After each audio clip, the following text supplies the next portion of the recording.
எனது அறிவோடு அறிவாய், உயிரோடு உயிராய் கலந்து அன்பு காட்டும் என் நண்பர்கள், மாணவர்கள் பலர் விருப்பப்படி எனது வரலாற்றை யானே கூறுகிறேன்.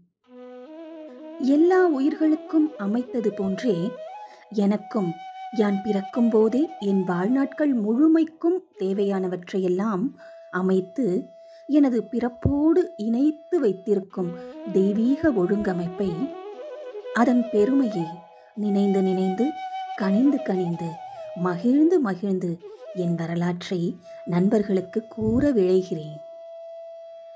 எனது குழந்தை பருவ நிகழ்ச்சிகள் எனக்கு தெரியாது.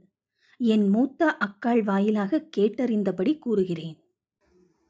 கோயில் குளம் சென்று பல நோன்பு நோற்று குளத்திற்கோர் மகன் வேண்டி தவம் புரிந்த தாயின் பெயர் சின்னம்மாள் பரம ஏழை, தந்தை பெயர் வரதப்பன். இவர்களுக்கு 1911 ஆகஸ்ட் 14 திங்கள் காலை போயினல்லூர் திருவற்றி ஒரு வினாடி பிறந்தேன் யான் கூடுவான் சேரியூரில்.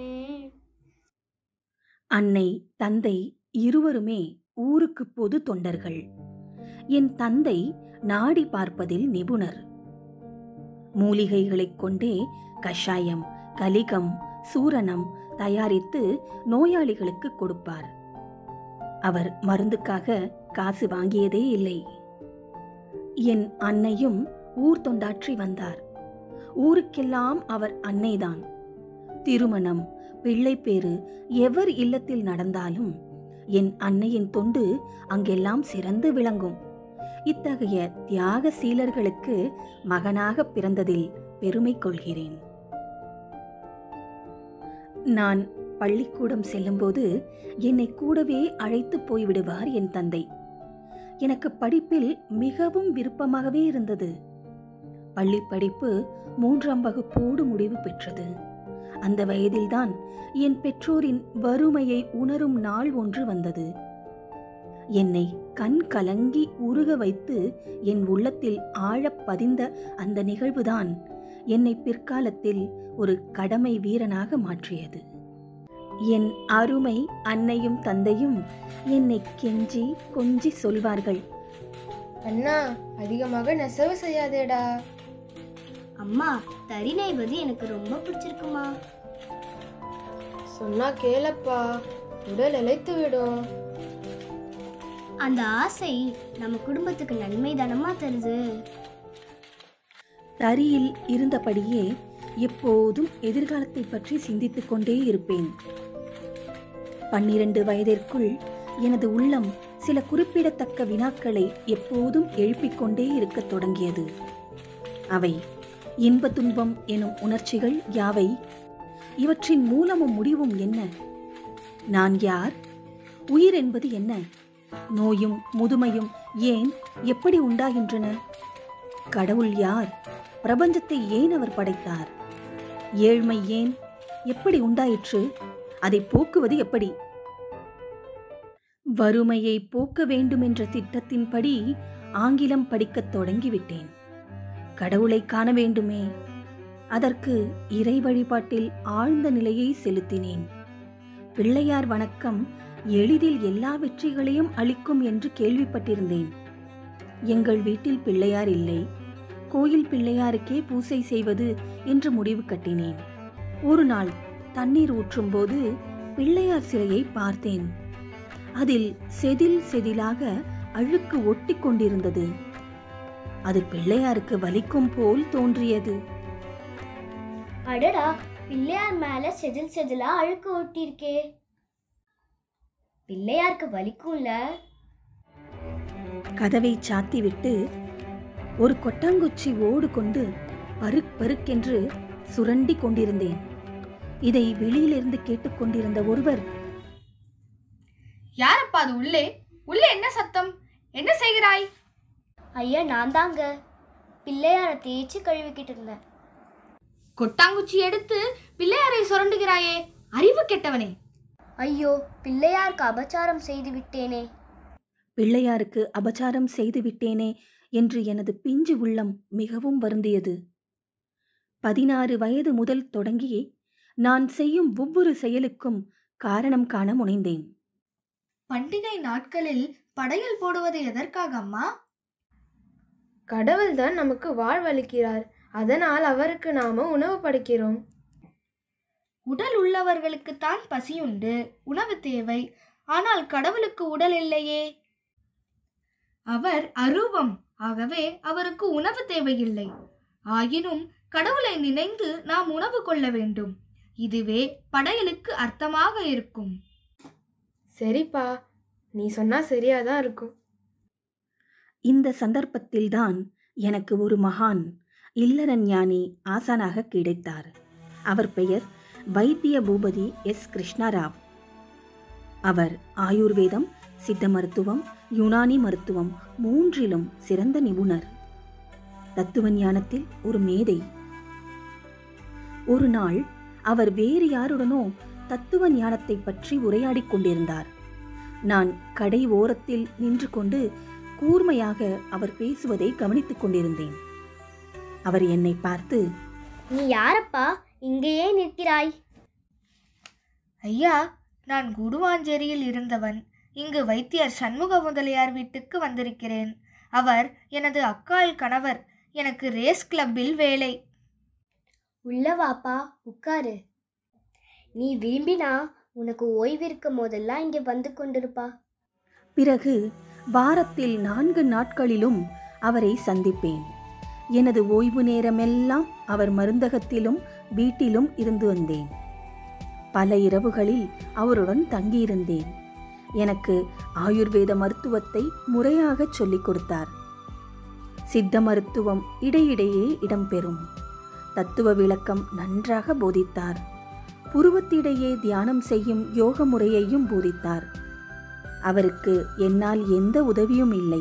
ஆயினும் அவர் மகனைப் போல் என்னை ஏற்று ஒரு சிறந்த மனிதனாக்கினார். அவரை போற்றுகிறேன், வணங்குகிறேன். நாளுக்கு நாள் பொருள் துறையில் முன்னேற்றம் கண்டேன். ஆயினும் உயிர், தெய்வம் என்ற இரண்டை பற்றி அறியாது திகைத்தேன். எனக்கு என் ஆசான் எஸ் கிருஷ்ணராவ் விளக்கி வைத்த பஞ்சபூத தத்துவம் வர வர மிக தெளிவாக விளங்கியது. ஒரு நாள் இரவு மணி 3 இருக்கும். விழித்துக் கொண்டேன். சிந்தனை மிகுந்தது. ஒரு முடிவு தோன்றியது. பிரபஞ்சம் 5 பூதங்களும் ஆதியான தெய்வ நிலையும் சேர்ந்த 6 நிலைகள் தானே கொண்டது. 5 பூதங்களுக்கு அப்பால் சுத்தவெளியை தவிர வேறு ஏது? எனவே சுத்தவெளியேதான் தெய்வம். தாயுமானவர் பாடியுள்ள அங்கேங்கெனாதபடி என்ற கருத்தோடு இணைத்தால் அதுதான் சரி. ஆயினும் உயிர் என்பது இந்த 6 நிலைகளில் எதுவாக இருக்கும்? இயக்க நிலையில் உள்ளதால் அது பஞ்சபூதங்களில் ஒன்றான விண்ணாகத்தான் இருக்க வேண்டும் என்ற ஒளி போன்ற கருத்து விளங்கியது. பஞ்சபூத தத்துவ விளக்கம் என்ற பூங்காவில் அறிவை செலுத்தி மகிழ்ந்திருந்தேன். எந்த சமயத்திலும் பொருள்துறை வளர்ச்சியில் என் முயற்சியை குறைத்துக் கொள்ளவில்லை. நான் திண்ணை பள்ளிக்கூடத்தில் ஆசிரியராக ஓராண்டு பணியாற்றினேன். அப்போது எனக்கு வயது 22. ஒரு சிறு பையன் 8 வயது இருக்கும். மட்டித்தனமாக இருந்தான். அவன் பாடங்களை சரியாக படிக்கவில்லை என்று பிரம்பினால் கைப்போனபடி விளாசிவிட்டேன். சார், தாங்க முடியல சார், அடிக்காதீங்க, வலிக்குது. அந்த குழந்தை பதைத்து அழுத காட்சி என் உள்ளத்தை உருக்கிவிட்டது.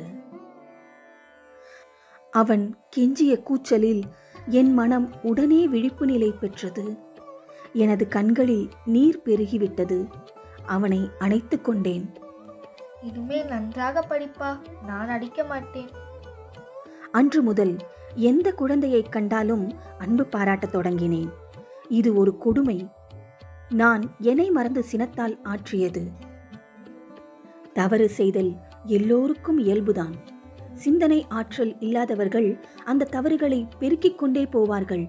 சிந்தனை திறன் உடையவர்கள் தவறு செய்துவிட்டால் அதன் விளைவை கணித்து தானும் விழிப்படைவதோடு பிறரும் தவறு புரியாமல் இருக்க என்ன வழியுண்டு என்று ஆய்ந்து முடிவெடுப்பர்.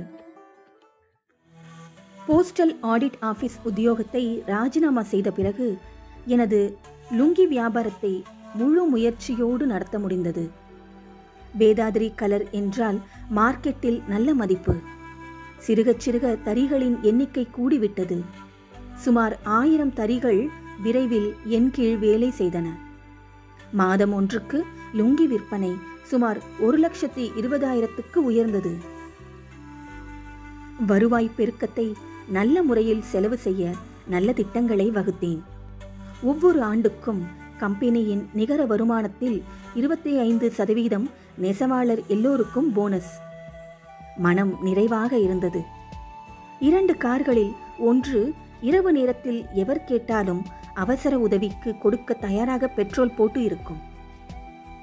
அக்காலத்தில் பிள்ளைப்பேறு கஷ்டமாக இருந்தால் சென்னைக்கு கொண்டு போக புகைவண்டி தவிர வேறு வழியில்லை.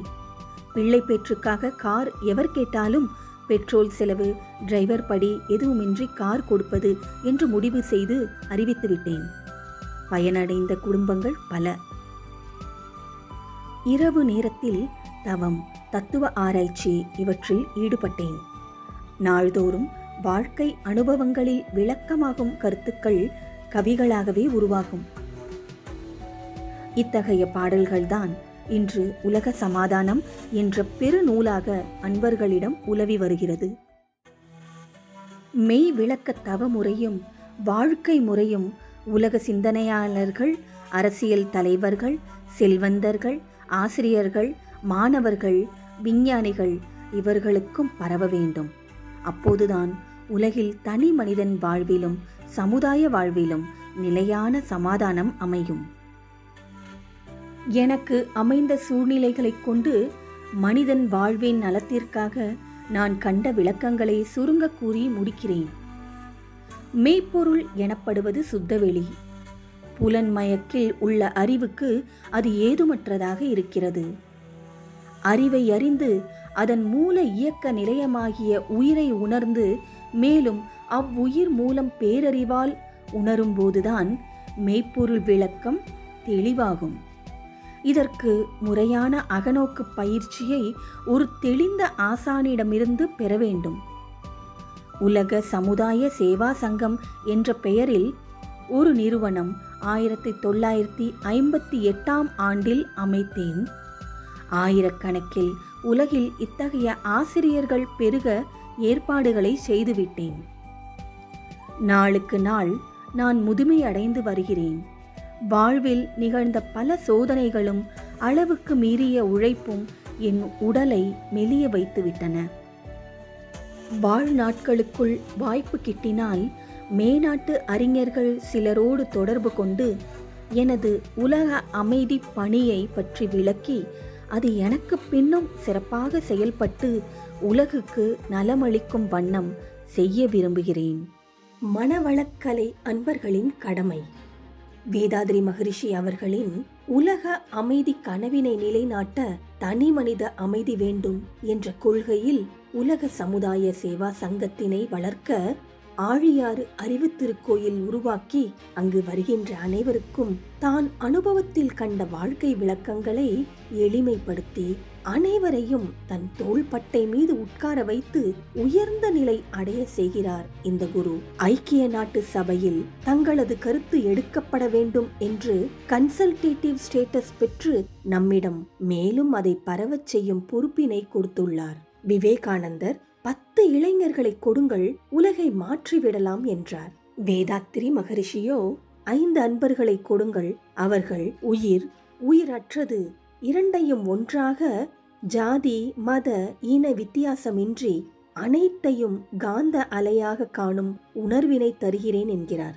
அந்த 5இல் ஒருவராக நாம் அமைந்து அவர்களின் உன்னத தனிமனித அமைதியின் மூலம் உலக சமாதானம் பெற தொண்டு செய்வோம். வாருங்கள், எங்களோடு இணைந்து தொண்டு செய்ய. வாழ்க.